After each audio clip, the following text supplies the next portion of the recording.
and welcome to History in Motion. I am your host, Jonathan Nathanielson. Today, on History in Motion, we will be comparing the social and political structures of Europe and Japan. Let's travel back to when a man named Charlemagne takes center stage. In 800, Charlemagne was actually crowned with the title Roman Emperor by the Pope. This just goes to show who had the real political power. The word of the day today is feudalism.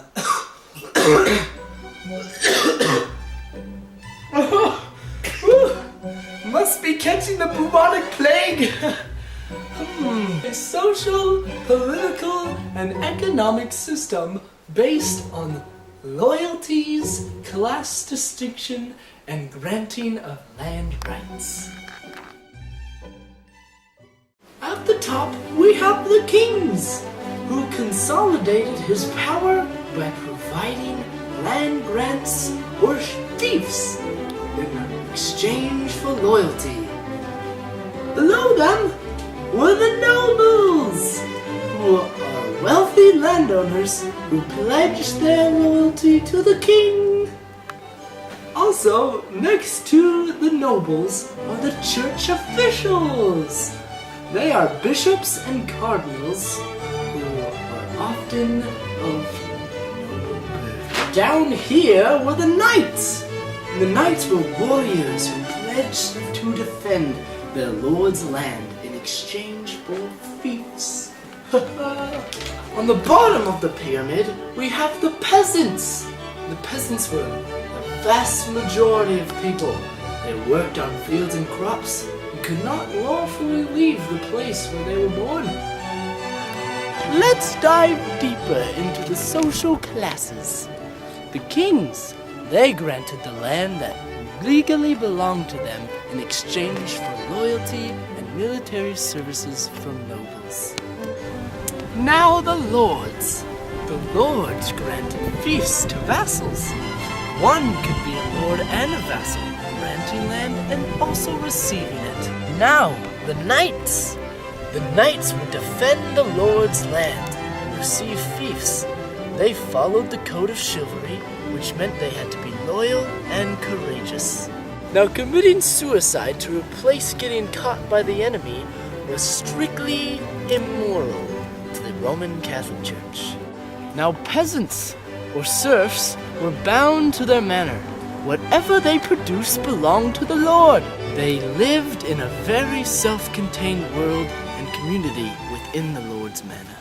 I'm here with my good friend Henry Jones. He's going to talk to us today about Japanese feudalism. Now we continue moving through history into the 11th century. Prior to this era, the central government was powerful. Although we see a change as the landowners gain more power and independence. This leads us into an era of feudalism, very much like that of the medieval Europe. Here at the tippy top is the emperor, who is simply a figurehead and actually held no real power. And under the emperor, we have the shoguns. The shoguns were military governor generals who assumed the political power of the emperor and ruled with the support of the noble class and landowner. And now here we have the daimyos. They were great landowners and swore allegiance to the shogun, yet were also very powerful. Here now we have the samurais. They were warriors who swore allegiance to a daimyo or shogun, and in return for your loyalty were given land grants. At the bottom we have the peasants. they worked on farms and got protected by samurais if they were loyal.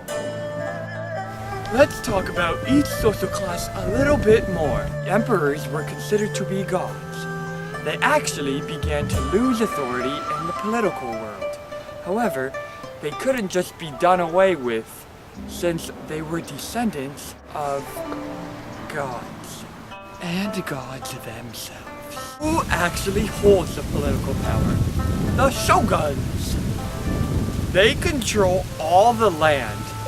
A reason they don't replace the emperor was because, well, they weren't gods. The daimyo were given their land by the shogun. If they were loyal, they kept the land, but lost it if they were not. The samurai defended the landowners.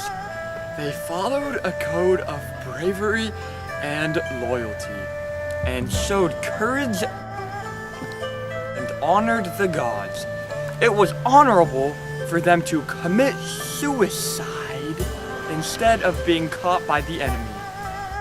Peasants now made up the majority of the population in Japan. They were the poorest people in Japan. Thank you, Jonathan and Henry.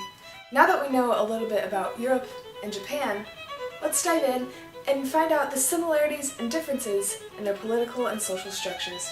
Starting with the similarities, in both Europe and Japan, we see this theme of land for loyalty. Land was exchanged for protection and vice versa. Also, the political arrangements are quite similar. We see the head figure at the top, like the kings and the emperors, and then down at the very bottom, we see the peasants. We also see some similarities in the classes, such as the knights and samurais. Knights were the equivalents to samurais. Both followed codes of honor, courage, and loyalty, Bushido and Chivalry. They were the ones who did most of the fighting and also received fiefs. The peasants in both cases worked the fields and weren't all that wealthy. We see the similarity between the daimyos and nobles. They were both great landholders. The nobles received lands from the king, and the daimyos received from the shoguns. We also see some differences. One of the most major differences is between the king of Europe and the emperor of Japan. The king held much power in Europe, and the emperor did not. The emperors were considered gods, but although most of the power lied within the shoguns.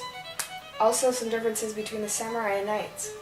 For the samurai, committing suicide instead of getting caught by the enemy was honorable, while it was quite immoral for the knights, and also from the Roman Catholic Church. Another difference is the actual time that the feudalism began. In Japan it was the 11th century, while Europe, it was a little earlier in the 10th century. Thank you for watching History in Motion. As you can see, there are many differences and similarities in the political and social aspects of Japan and Europe. See you next time.